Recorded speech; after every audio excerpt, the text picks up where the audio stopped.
मैं आपको इस बात के लिए एकदम चैलेंज दे सकती हूँ कि इस तरह का रेसिपी ना ही आप बनाए होंगे, ना ही खाए होंगे। तो आज मैं बनाऊँगी बिल्कुल डिफरेंट तरीके से पकौड़े, वो भी 5 तरह के, और उसके साथ मैं बनाऊँगी कढ़ी, जो कि हमारे यहाँ अगजा पे बनाया जाता है। हमारे बिहार झारखंड का ये फेमस रेसिपी है। तो यहाँ पे मेजर करने के लिए एक कटोरी ले लीजिए। कटोरी में मैं चावल ले रही हूँ, अरवा चावल, जो मेही वाला दाना होता है ना, उसे। यहाँ पे 3 कटोरी चावल लेना है। अगर आप 3 कटोरी चावल लेते हैं तो 1 कटोरी उसी कटोरी से चना का दाल आपको लेना है। हमारे यहाँ इससे बचका, छिलका और भी बहुत तरह का रेसिपी बनती है, लेकिन मैं आज आपको इससे पकौड़े बना के दिखाऊंगी, बिल्कुल 5 तरीके का, जो कि अगजा पे हमारे यहाँ हर साल बनता है। इसे 2-3 पानी अच्छे से धो लेना है। धोने के बाद फ्रेश पानी डाल के पूरी रात के लिए इसे भिगोकर और आपको छोड़ देना है। और होली है तो रंगों की भी तैयारी मैं कर लेती हूँ। तभी हमारा ये जो फटाफट है ना चावल दाल, वो भी फूल के रेडी हो चुका है। इसे हम आपको दिखाते हैं कि इसका जो पानी है बिल्कुल अच्छे से ऑब्जर्व कर लिया है। और मैं आपको दाल को तोड़ के भी दिखाऊंगी कि दाल जो है ना बहुत आसानी से टूट जा रहा है। इसे आप 3-4 घंटे भी रख लेंगे तो भी चलेगा। फिर से इसे 1-2 पानी धो लीजिए अच्छे से। धोने के बाद इसे ग्राइंडर ले लीजिए और ग्राइंडर में डाल के यहाँ पे हम लहसुन डालेंगे। कुछ लहसुन की कलियाँ हम यहाँ पे ऐड करेंगे और कुछ हरी मिर्च, जैसे कि 5 से 6 हरी मिर्च को भी हम डाल देंगे यहीं पे। इससे टेस्ट बहुत बढ़िया निकल के आता है। आप चाहे तो ऊपर से भी हरी मिर्च को डाल सकते हैं। यहाँ पे बारीक कटा हुआ 2-3 टुकड़ा का अदरक था हमारे पास, उसे भी लेंगे। बहुत ज़्यादा पानी नहीं डालना है। उसी कटोरी से आपको 1 कटोरी पानी डालना है और इसे ग्राइंड करके निकाल लेना है। ग्राइंड करने में आप ध्यान दीजिएगा कि इसे बहुत ज़्यादा चिकना नहीं करना है। हल्का जो दाना दाना पता चले तभी इसका पकौड़ा अच्छा बनेगा, क्योंकि इसीलिए हम इसे बेसन से नहीं बनाते हैं, चावल और दाल से बनाते हैं। अब यहाँ सभी तरह का सब्जियाँ ले लीजिए। सब्जियों को अच्छे से धो लेते हैं, कद्दू को छील लेते हैं। तो यहाँ मैं ली हूँ कद्दू, आलू, बैगन और ये जो हरा वाला चना है, और यहाँ पे हरी वाली प्याज है। सभी चीज़ों को क्या करना है, अच्छे से धो ली। अब यहाँ बारीक बारीक कटिंग कर लेना है, बिल्कुल पतला पतला कटिंग करना है। मैं यहाँ पहसों से कटिंग कर रही हूँ, आप इसे चक्कू से भी कटिंग कर सकते हैं आसानी से। अगर उससे भी ना कटे तो चिप्स वाला जो जार आता है ना, उसमें आप काट सकते हैं। आप इसको देख सकते हैं, इतना पतला काटना है, बहुत ज़्यादा मोटा नहीं करना है।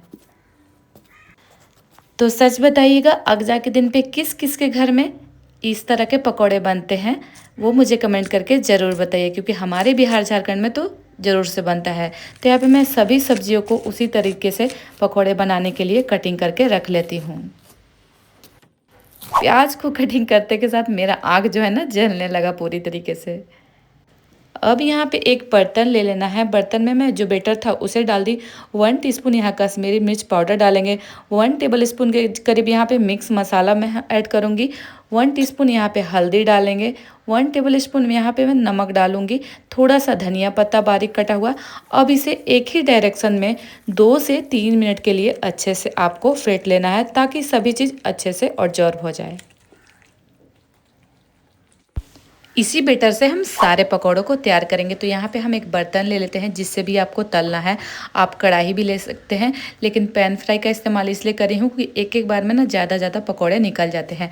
अब आपको क्या करना है, एक साइड में मैं आलू को डाली हूँ, एक साइड में कद्दू जो कटा हुआ उसे डालना है और अच्छे से इसमें डिप कर लेना है, जो हमारा ये बेटर बना हुआ है पकौड़े के लिए।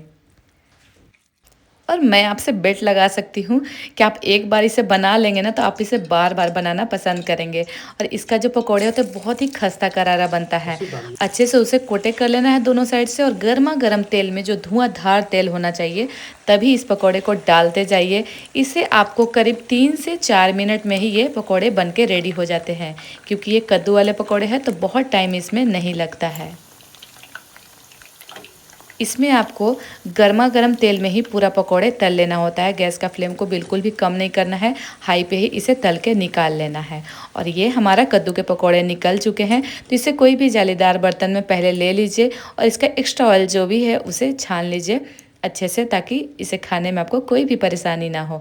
और हम इसे बर्तन में रख लेते हैं। तो ये तो हमारा पहले वाला पकौड़ा बन के रेडी हुआ। अब हम दूसरे वाले पकौड़े को भी उसी तरह से, जो कि आलू को भी मैं डाली थी बेटर में, उसे भी एक एक करके डाल देती हूँ। आलू को पकाने के लिए करीब करीब 6 से 7 मिनट लगेगा, क्योंकि आलू थोड़ा सा हार्ड होता है ना, तो आपको 6-7 मिनट का लग जाता है। इसे भी हम तल के इसका तेल को छान लेते हैं, छान के बर्तन में निकाल लेते हैं। अब है हमारी तीसरी वाले पकौड़े की बारी, जो कि हमारे बेटे को बहुत ज़्यादा पसंद है, ये बैगन भाजी। इसे आप बैगन भाजी भी कह सकते हैं या बैगन वाले पकौड़े भी आप कह सकते हैं। तो इसे भी हम डीप कर देते हैं उसी बेटर में, और एक एक करके गर्मा गर्म तेल में हम डाल देते हैं। ये भी आपको 3 से 4 मिनट में ही तल के निकल जाता है, क्योंकि बैगन जो है सॉफ्ट होता है तो फटाफट से पक जाता है। अब कोई भी बर्तन ले लीजिए और इसे जालीदार बर्तन में पहले छान लीजिए। तेल छानना बहुत ज़रूरी होता है, तभी आप इसे प्लेट में रखिए। तो अब है हमारी तीसरी और चौथी रेसिपी की बारी। तो यहाँ पे हरा चना है और हरी वाली प्याज है, दोनों को मैं 2 पार्ट में डिवाइड कर दी हूँ। और एक साइड में मैं हरा वाला प्याज का पकौड़ा बनाऊँगी, और दूसरी साइड में मैं ये जो ग्रीन वाले चने हैं उसका बचका बना के दिखाऊँगी। तो यहाँ पे सबसे पहले पकौड़े हरे वाले प्याज की तल लेते हैं। उसे छोटे छोटे पकौड़े मैं बना रही हूँ, आप चाहे इसे गोल गोल भी पकौड़ा बना सकते हैं। और ये जो प्याज के पकौड़े हैं ना, इसे भी 4 से 5 मिनट में बन के रेडी हो जाता है। इसके लिए भी आपको ऑयल को मतलब ज़्यादा गर्म ही रखिएगा, और फटाफट बन के रेडी हो जाता है। अब यहाँ पे क्या करेंगे, हल्का सा पानी डालेंगे, क्योंकि इसके लिए थोड़ा सा इसे हल्का गीला करना बहुत ज़रूरी है। अब हम यहाँ पे एक तवा लेंगे बड़ा साइज़ का, हल्का हल्का ऑयल हम उसमें लगा लेंगे पूरे तवा में। अब हम क्या करेंगे, यहाँ पे गोल गोल शेप देते हुए छोटा छोटा 4 पीस में हम इसे बनाएंगे। आप चाहे ना तो इसे बड़ा भी बनाएंगे, जिसे हमारे यहाँ बचका का नाम देते हैं, लेकिन ये पकौड़े हैं इसलिए मैं इसे छोटा छोटा दे रही हूँ। आप चाहे तो इसे सिर्फ तवा पे ही बना सकते हैं, लेकिन मैं इसे आगे आपको बताऊंगी कि क्या करूंगी। तो सबसे पहले 4 भाग में मैं इसे बांट ली हूँ। हल्का हल्का इसे दोनों साइड से पका लेना है। दोनों साइड से जब पक जाए ना, तो सबसे पहले इसे क्या करना है, पलट देना है। आप देख सकते हैं बिल्कुल भी सटा नहीं। आप चाहे ना तो इसे आप ऐसे भी खा लीजिए 2-3 मिनट और पकाकर, लेकिन मैं इसे तलूंगी। जब हल्का हल्का ये जब पक गया ना, तो हल्का खस्ता करने के लिए इसे हम गरम तेल में डाल दें। गरम तेल में मैं इसलिए डाली हूँ ताकि मतलब गोल करके ये गोल गोल शेप आए। अगर इसमें आप डालते हैं ना तो इसका गोल शेप नहीं होता, इसीलिए तवा पे करके डालिएगा तो इसका शेप गोल गोल आएगा। और ये हमारी 5वीं पकौड़े भी बनके रेडी हो चुकी है। तो अब यहाँ हम लेते हैं मिट्टी की हांडी और आगे की तैयारी करते हैं। यहाँ मैं मीडियम साइज़ का कप से मेजर करी हूँ। 2 कप बेसन है और वजन में 200 ग्राम है। 1 टेबल स्पून यहाँ मैं कश्मीरी मिर्च पाउडर डालूंगी। 1 टीस्पून मैं यहाँ मिक्स मसाला डालूंगी।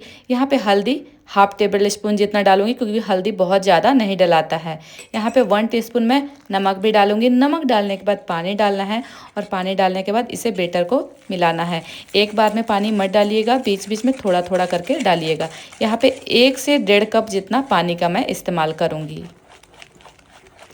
आपको हाथ को घुमाते हुए एक ही डायरेक्शन में करीब 5 से 6 मिनट के लिए इसे फेंट लेना है। तब जो हमारा बरी है ना, बिल्कुल खिला खिला बन के तैयार होगा। तो अब हम बनाने जा रहे हैं कढ़ी। तो कढ़ी बनाने के लिए सबसे पहले तेल गरम था, तो मैं सोची कि बरी को तल के निकाल ही लेती हूँ फटाफट, क्योंकि हमारे बिहार में ना कढ़ी और ये बचका और चटनी के बिना होली नहीं मनती है। क्योंकि हमारे यहाँ होली में होली का नई शुरुआत, मतलब हमारे यहाँ नया साल का शुरुआत होली से ही होता है। हिंदू रीति रिवाज के अनुसार होली से हमारा नया साल शुरू होता है।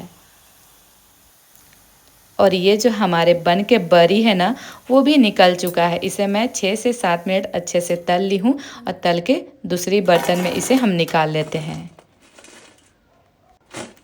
अब हम चलते हैं कढ़ी बनाने के लिए। मैं आपको बरी का टेक्सचर दिखा रही हूँ, तोड़ के भी दिखा रही हूँ। बहुत सॉफ्ट बना है, आप इसे ऐसे भी खा सकते हैं पकौड़े की तरह। तो आज की कढ़ी की खास बात है कि आज मैं हांडी में बनाऊंगी, जिससे कि इसका टेस्ट दोगुना हो जाता है। यहाँ पे मैं 400 ग्राम फ्रेश दही ली हूँ। ये मेरा घर का दही है, इसलिए थोड़ा पतला लग रहा होगा। आप चाहे तो मार्केट का भी इस्तेमाल कर सकते हैं। यहाँ 1 कप बड़ा कप से हम बेसन लेंगे, वजन में 150 ग्राम इतना होगा। यहाँ पे 2 टेबल स्पून हम नमक इस्तेमाल करेंगे, क्योंकि नमक का क्वांटिटी ज़्यादा होना चाहिए। 1 टीस्पून कश्मीरी मिर्च पाउडर, 1 टीस्पून यहाँ पे मिक्स मसाला, 1/2 टीस्पून हल्दी डालेंगे। और डालने के बाद फटाफट यहाँ पे पानी डालना है। पानी यहाँ या आपको एक बार में बिल्कुल नहीं डालना है। यहाँ पे 2 कटोरी जितना हम पानी डालें और इसे अच्छे से मिक्स कर दिए। मिक्स करने के बाद फिर से हम यहाँ पे पानी ढेर सारा डालेंगे कढ़ी में बनाने के लिए। बस थोड़ा सा मैं खाली रखी हूँ ताकि उसमें बरी को डालना है। अब यहाँ फटाफट जैसे ही आप इसे गैस पे बैठाएं बिल्कुल चलाते रहिएगा, नहीं तो ये जो दही होता है ना बिल्कुल फट फट जाता है। इसे आपको तब तक नहीं छोड़ना है चलाना जब तक इसमें झाग ना आ जाए, खौल ना आ जाए। इसे खौलने में करीब करीब 20 से 25 मिनट का लग ही जाता है, क्योंकि यहाँ पे हमारा कढ़ी का क्वांटिटी भी ज़्यादा है। और आज हमारे घर में ना कुछ कांड हो गया। कांड होते होते बचा, लेकिन कांड होकर भी हमारा जो कढ़ी है ना वो दोगुना स्वाद दे गया। तो आप देख सकते हैं ये कढ़ी ऊपर तक खौल उठा है। मुझे लगा कि मैं गैस बंद कर दूंगी तो हमारा कढ़ी जो है ना वो मतलब नीचे आ जाएगा, लेकिन नहीं, हांडी जो है ना इतना ज़्यादा गर्म था कि पूरा नीचे तक फेंक दिया। तो जैसे ही फेंक दिया हम यहाँ पे बरी को उसी में डाल देंगे। अब मैं गैस को थोड़ी देर के लिए बंद कर दी थी और फिर से गैस को ऑन की हूँ। बिल्कुल मीडियम फ्लेम पे 3 से 4 मिनट फिर से मैं पका ली हूँ, जिससे कि हमारा ये जो बरी है ना बिल्कुल खिला खिला निकलता है।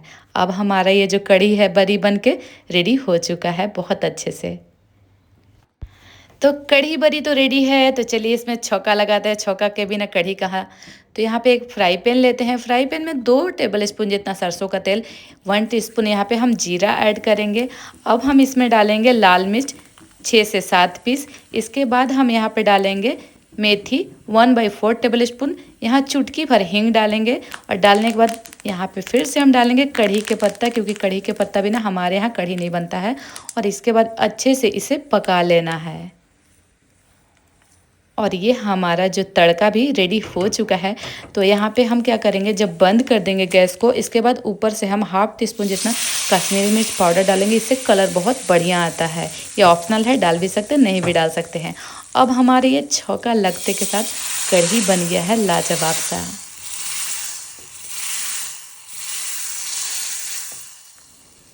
तो सच बताइएगा आज की हमारी ये कढ़ी की रेसिपी हांडी वाली आपको कैसी लगी। प्लीज़ प्लीज़ हमें कमेंट करके ज़रूर बताइएगा। और रेसिपी अच्छा लगे तो हमें लाइक, कमेंट और शेयर और सब्सक्राइब भी ज़रूर कीजिएगा। और आप सभी को होली की ढेर सारी शुभकामनाएं, अगजा की भी ढेर सारी शुभकामनाएं। हमारे यहाँ इसे अगजा के नाम से ही जाना जाता है, जिसे हम कहते हैं अगजा जलाना या सम्मत भी बोला जाता है।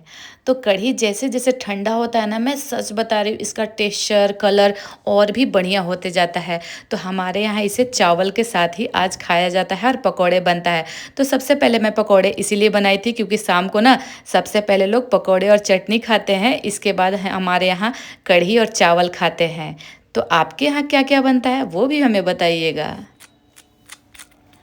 और ये पकोड़े भी इतने लाजवाब से बने थे ना, इतना खस्ता सा करारा सा, क्योंकि ये चावल और यहाँ पे चने के दाल से बनाई थी। ये थी हमारी सीक्रेट, जो कि हमारी गांव में इसी तरह से बनता है। जब तक हमारे यहाँ चना का झंगरी होता है ना, तब तक हमारे यहाँ हर रोज़ बस का बनना तय होता है। और एक सीक्रेट बात, हमारे हस्बैंड को कढ़ी बहुत ज़्यादा पसंद है। तो मुझे जब भी उन्हें मनाना होता है तो मैं ऐसे ही कढ़ी बना लेती हूँ और वो बहुत आसानी से मान भी जाते हैं। तो सबको घर में खा के बहुत अच्छा लगा, खाना बहुत अच्छा बना था। तो हमारे तरफ से होली की फिर से ढेर सारी शुभकामनाएं। मिलते कुछ नेक्स्ट वीडियो के साथ, तब तक के लिए बाय बाय, धन्यवाद, टेक केयर।